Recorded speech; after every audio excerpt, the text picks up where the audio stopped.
My name is Douglas Grummins, and I'll be your reader today for Maria.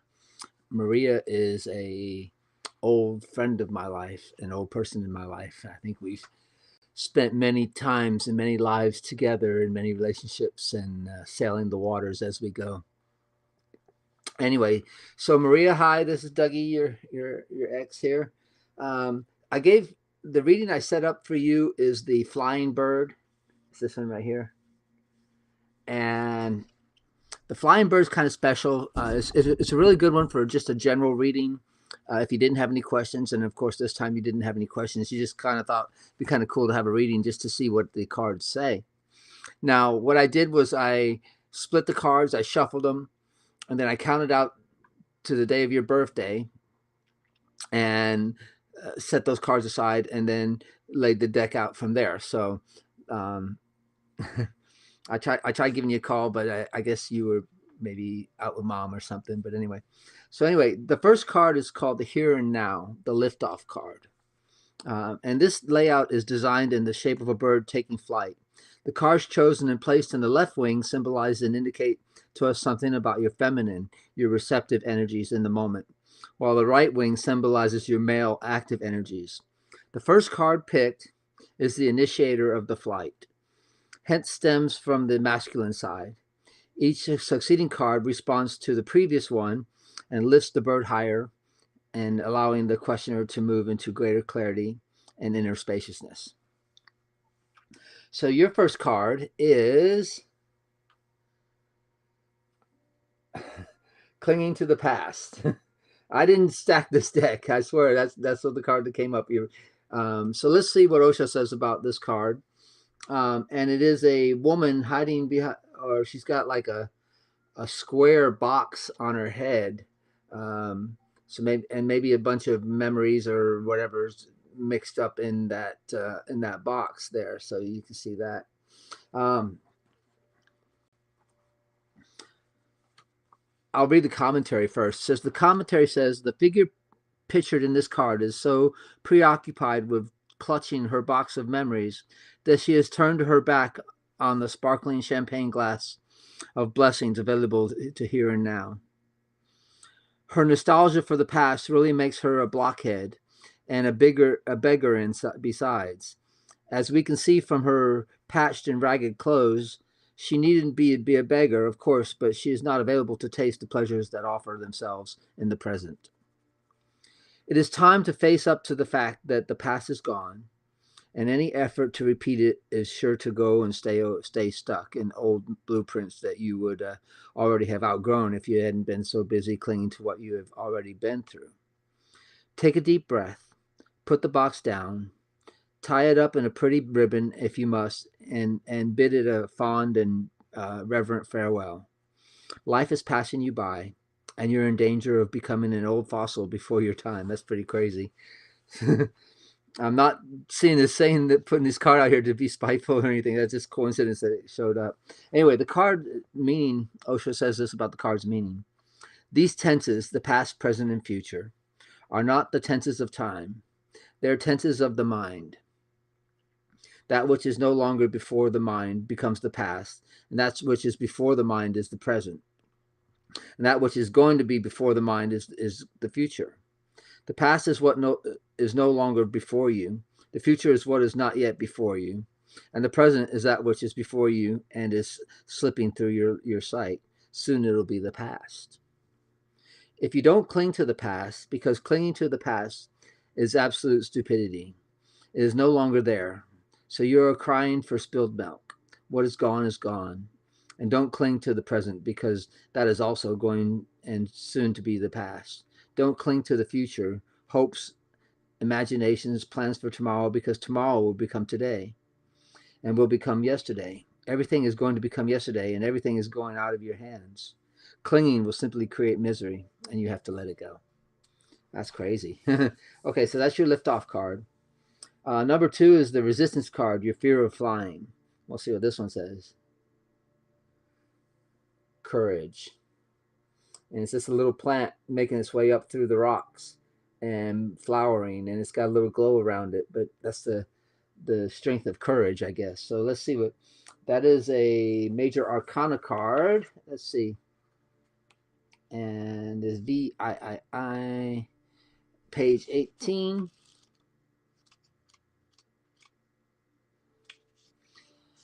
And courage. Let's see what Osho says about courage. The seed cannot know what is going to happen. The seed has never known the flower, and the seed cannot even believe that he has the potentiality to become a beautiful flower. Long is the journey, and it is always safer not to go on that journey because unknown is the path. Nothing is guaranteed. Nothing can be guaranteed. 1,001 are the hazards of the journey. Many are the pitfalls, and the seed is secure. Hidden inside a hard core, but the seed tries and makes an effort and drops the hard shell, which is its security. It starts moving. Immediately, the flight starts, the struggle with the soil, with the stones, with the rocks. And the seed has a very hard, and it will sprout to be a very, very soft and dangerous, will be many. I don't know if I read that right. And the seed was very hard, and the sprout will be very, very soft, and the dangers will be many. Okay, I said it wrong. Sorry. There was no danger for the seed. The seed could have survived for millennia. But for the sprout, there are dangers. But the sprout starts towards the unknown, towards the sun, towards the source of light. Not knowing where and not knowing why, great is the cross to be carried.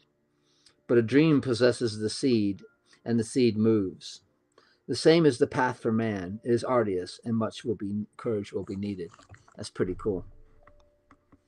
So we are basically all seeds in some form, in a spiritual sense, until we can take the step from instinct, which is our past, intellect, which is our present moment, and intuition is in the heart. Intellect is of the mind, and instinct is your body. Your body survived thousands of years, and human bodies have evolved over millions of years, and everything's programmed for us. We don't have to think. We don't have to do anything, and we live off this instinct. And then the intellect kicks in at a certain point, and that helps guide us for a lot of things. But for being an artist, for being a poet, for being a musician, for being anything that's kind of the other side of your brain, you have to trust in intuition. You have to learn to dive into intuition. And to do that, you have to realize that intuition is listening to the heart. It is in silence. It's in stillness. And if you can get to your heart and move your energy to your heart, and the movement is from the chakra system upward, not from the brain downward. But it's just rising energy up into the heart chakra and then being still and just listening to what existence has to share for you. So anyway, that's what your courage card, the resistance card, your fear of flying card says. And number 3 card is the responsibility to the fear. And your card is completion. It is a picture of a puzzle, a person that's a puzzle, kind of look like they're putting in the third eye last. And that's another major arcana card. And that is, I've had this deck for almost 20 years now, I think, Val and Maria, and get everybody's names messed up eventually. But completion is XXI, and page 44. I drew this card the other day, so I should be able to read it pretty well. It says, "This is the way of Zen, not to say things to their completion. This has to be understood. It is a very important methodology. Not to say everything means to give an opportunity to the listener to complete it. All answers are incomplete. The master has only given you a direction. By the time you reach the limit, you will know what is going to remain. This way, if somebody is trying to understand Zen intellectually, he will fail. It is not an answer to the question, but it is something more than the answer. It is indicating the very reality. The Buddha nature is not something far away. It is your very consciousness. its Buddhahood nature. And your consciousness can witness these things which constitute the world. The world will end, but the mirror will remain, mirroring nothing. So that's the completion card, and that was your responsibility to the fear. Card 4 is inner support, and intuition, like I mentioned earlier. So your intuition of the responsibility is card number 4, and your card number 4 is harmony, and it's a picture of a person kind of like meditating, and his heart is open, and the dolphins are flowing and flying above his head, um, through his heart chakra. And that is your inner support, and that is a 10 of water card, page 116. Okay, let me read what the commentary says about your card first. Okay. The experience of resting in the heart in meditation is not something that can be grasped or forced. It comes naturally as we grow more and more in tune with the rhythms of our own inner silences. The figure on this card reflects the sweetness and delicacy of this experience. The dolphins that emerge from the heart and make an arc towards the third eye reflect the playfulness and intelligence that comes when we are able to connect with the heart and move into the world from there. Let yourself be softer and more receptive now, because an inexpressible joy is awaiting you. It's waiting for you just around the corner. Nobody else can point it out to you. And when you find it, you won't be able to find it. You won't be able to find the words to express it to others. But it's there, deep within your heart, ripe and ready to be discovered. Very cool. And the card itself says, listen to your heart. Move according to your heart, whatsoever the stake. A condition of complete simplicity costing not less than everything. To be simple is arduous, because to be simple costs everything that you have. You have to lose all to be simple. And that's why people have chosen to be complex and have forgotten how to be simple. But only a simple heart throbs with God. Hand in hand, only a simple heart sings with God in deep harmony. To reach to that point, you'll have to find your heart, find your throb, and your own beat. Wow. Yeah, so it goes right along with everything we've been discussing so far, that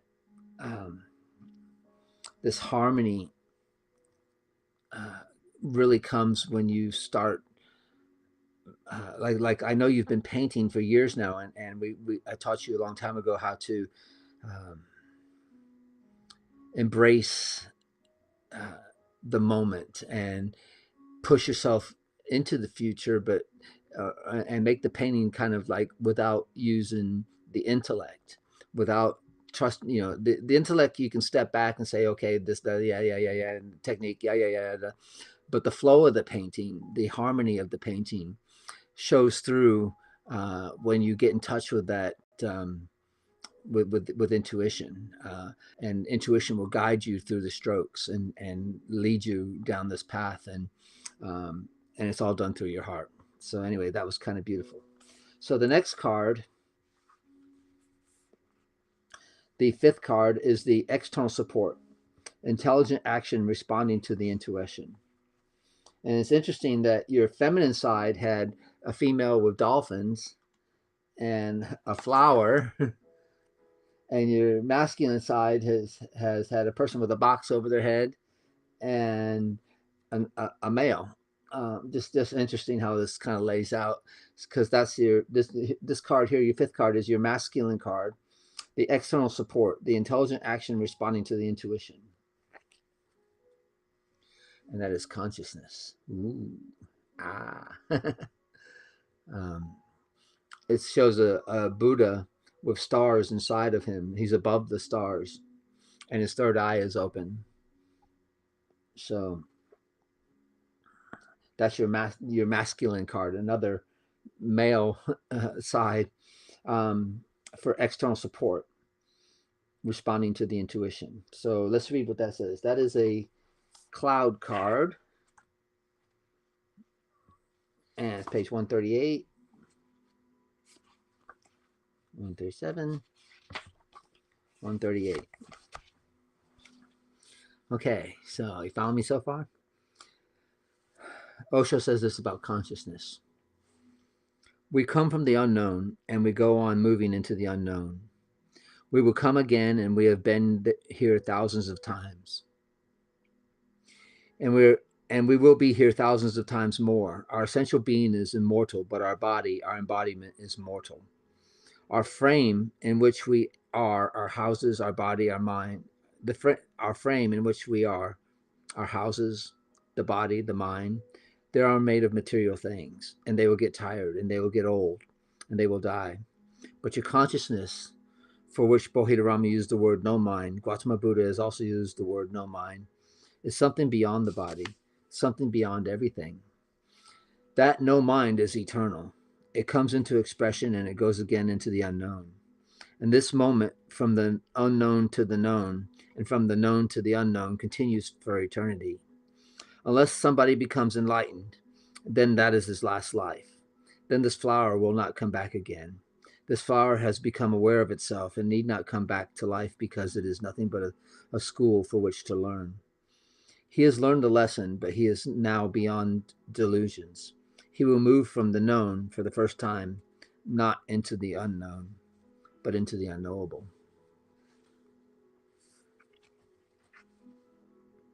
Most of the cards in this suit of the mind are either cartoon-like or troubled, because the influence of the mind in our lives is generally either ridiculous or oppressive. But this card of consciousness shows a vast Buddha figure, and he is so expansive he has gone even beyond the stars, and above his head is pure emptiness. He represents the consciousness that is available to all, who become a master of the mind and can use it as a servant, as is meant to be. When you choose this card, it means that there is a crystal clarity available right now. Detached, rooted in deep stillness that lies at the core of your being. There is no desire to understand from the perspective of the mind. The understanding you have now is existential, whole, in harmony with the pulse of life itself. Accept this great gift and share it. Wow. Hmm.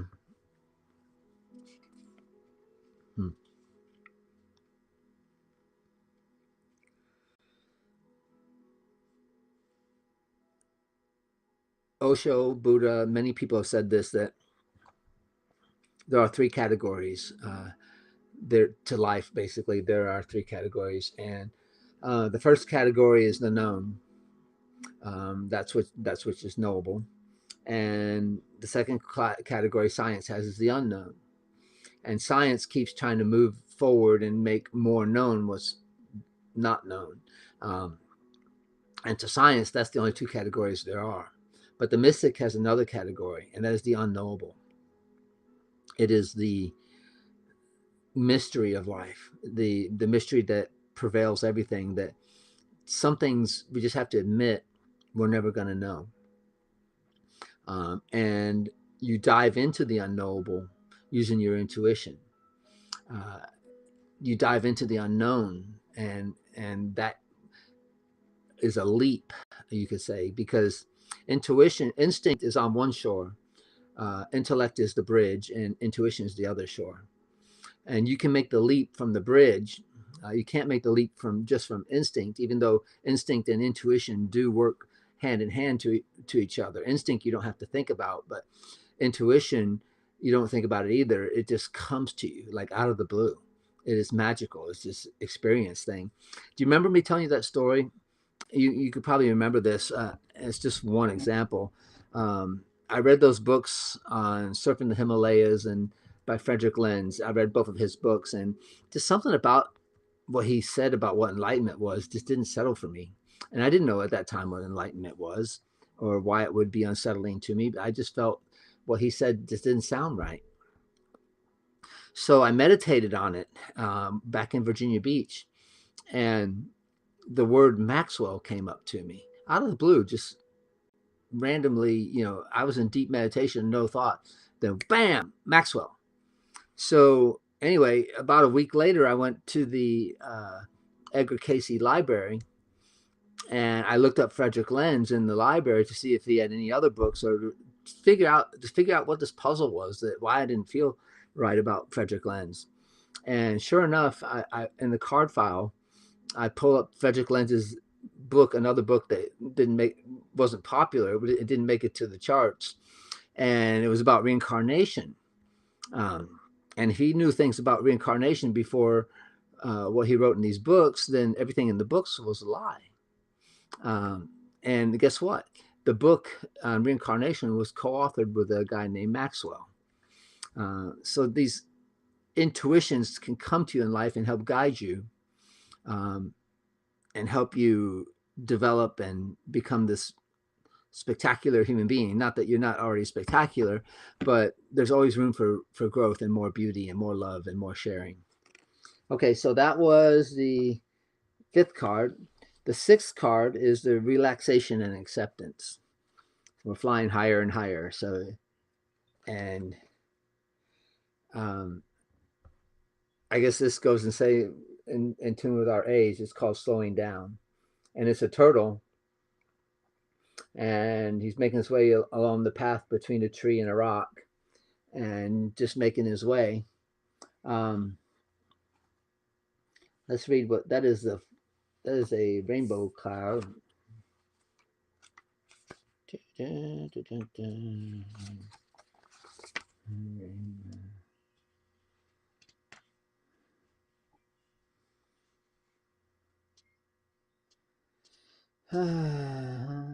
There it is, page 76.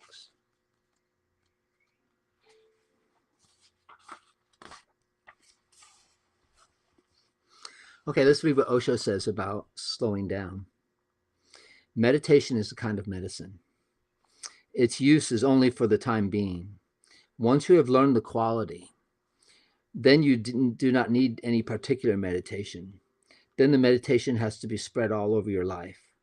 Walking is Zen, sitting is Zen, art is Zen. Then what is the quality? Watchfully, alert, joyously, unmotivated, centered, loving, flowing, one walks. And the walking is slaughtered, loving, alert, watchful. One sits unmotivated. Not sitting for anything in particular, just enjoying how beautiful just sitting doing nothing is. And how relaxing, how restful. After a long walk, you sit under a tree and the breeze comes and cools you. Each moment, one has to be at ease with oneself, not trying to improve, not cultivating anything, not practicing anything. Walking is Zen, sitting is Zen, talking or silent, moving, unmoving. The essence is at ease. The essence is at ease is the key word. The essence is at ease is that is the key statement. Do whatever you are doing at the deepest core, remain at ease, cool, calm, and centered. So, put it in artistic terms, there comes a time when you're so centered when you're painting that even when you're not painting, uh, this centeredness carries into that. You could just be sitting there doing nothing, or maybe eating dinner, or or something could be going on. Maybe you're watching TV, but the centeredness carries into the rest of your life. And when you can become centered throughout your whole life, then you don't get anxiety ridden, you don't get stressful, you don't get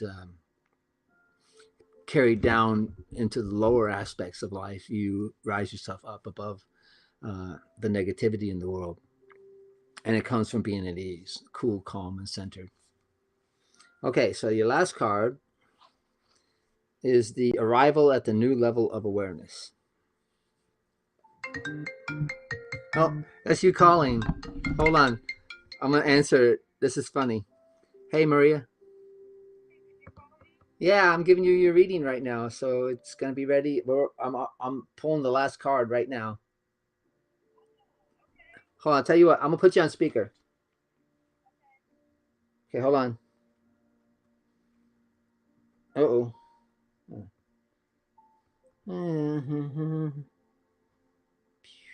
Speaker.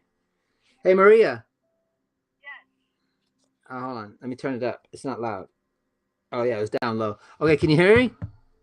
I can hear you. Okay, you're on live TV on Facebook right now, and we're 6 cards in, and the last card. When you see this, you're going to be amazed. But anyway, the last card is the arrival at the new level of awareness, and here's your seventh card. It is called compromise. It's the Six of Rainbows, and it shows two people, two samurais, not fighting, but not happy either. They both are frowning, and it looks like they made a compromise rather than fight. They made a compromise. But let's see what Osho says about that. Okay. Okay. So compromise, rainbow. Gotta look up the rainbow. Page 148. I just read this the other day, so I know a little bit about it, but it's not what you think. Actually, is what he's gonna 140.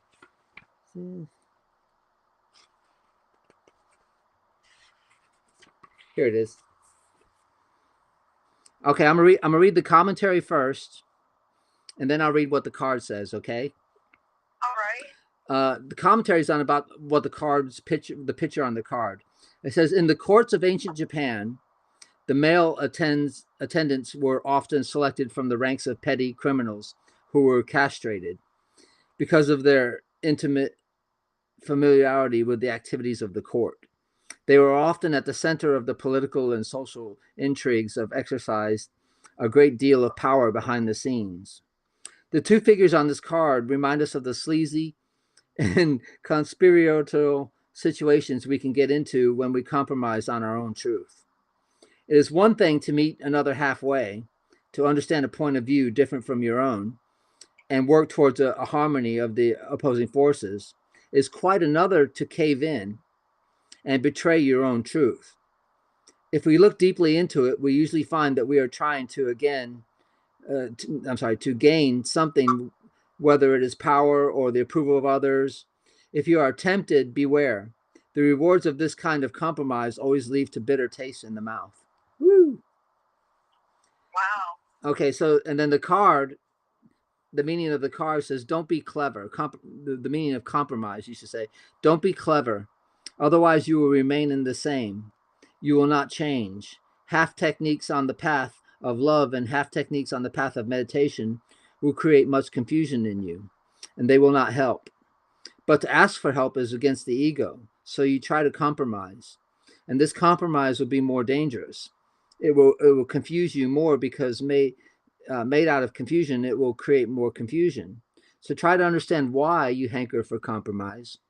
Sooner or later, you will be able to understand that compromise is not going to help. And compromise may be a way of not going in either direction. Or it may be just a repression of your confusion. It will assert itself. Never repress anything. Be clear-cut about your situation. And if you are confused, remember that you are confused, and this will be the first clear-cut thing about you, that you are confused. You have started on the journey. Wow, pretty deep, huh? Yeah, very deep. Yeah. So, what Osho, I guess, what he's trying to say, from what I get out of it, is that if you compromise with your ego and say, well, this is good enough, or the ego, if you feel like your heart wants to soar higher in other directions or something, then you should follow your intuition, follow your heart. And this whole reading that I've been giving has been based around that following and intuition. And once you see it online, you'll see what I'm talking about. That the 3 levels are instinct, which is our past, intellect, which is our present, and intuition, which is our future. And right. I just gave a reading on Insight Timer on how to get into that intuition, and how to have yourself trust in existence, so that you can have stillness to yourself. like when you're painting, you know, a stillness comes over you, a calmness, a coolness, a centeredness comes over you. And that's how you can come up with such beautiful pieces of work, because you're trusting in intuition. And absolutely, I get lost in the paintings. Like I forget about me, and I just let it flow. So yeah, no, I totally get that. Yeah. So yeah, you're gonna enjoy this reading. And the cool thing about having a reading done recorded is, like, a year from now, you can go back and play it, and see your progress and say, okay, maybe it's time for another reading now, something different, you know, a different flavor or something. But yeah, it's really cool. Your number one card, I don't know if I should say it to you now, but it was called Clinging to the Past. And that was the, I guess, your kind of your fear of flying card. But all your feminine side. I did a reading called The Flying Bird. And your left side is your feminine side, and your feminine side has a card called Courage with a flower that's blossoming through the rocks. Harmony. Oh wow. Harmony, which is a person like meditating kind of, and dolphins are flying out over his head. It's kind of you'll see each card. I posted each one on there for you. Did you say dolphins? Yeah. Oh wow. I have to tell you about a dream I had about, I don't know, less than a week ago, and it was so clear as day.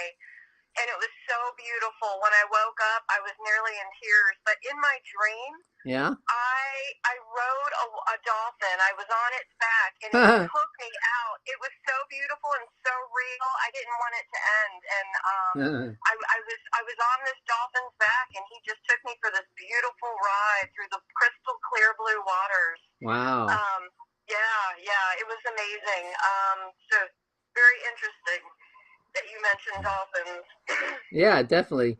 Yeah, it was a fun reading. I'm sure you'll enjoy it, and I hope that all of our followers on Facebook or anybody listening, maybe you get a few tips of insight about how to use intuition to guide your lives and help you exist in life and not be all stressed out just using the intellect, just using your mind. You have to trust your heart a little bit more. You have to open up to your heart and let your heart guide you. But the heart, I'm not saying it's just the feeling center. I'm saying it's a little bit more, because hidden behind the heart is your being, right? Your being is the heart, mind, body, all combined into one. And to be a human being basically means that we have the ability to move things into the future, as other animals can't do that. Only mankind can excel humanity into a newer, brighter future. So, okay, well, I'm glad you enjoyed it. Well, I'm glad you caught. Yeah, so that was a very interesting reading. I think you'll enjoy it. Yeah, so I'll email it to you now, I guess. And like I said, it's on my YouTube channel too, if you don't get the link to the email. Okay. All right. Thank you so much, Doug. You're welcome. Take care. Bye. All right. Bye-bye.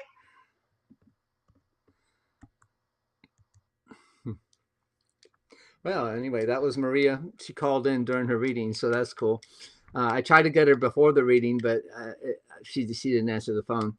So anyway, aloha and mahalos to all you beautiful people out there, and take care of yourselves, and much love.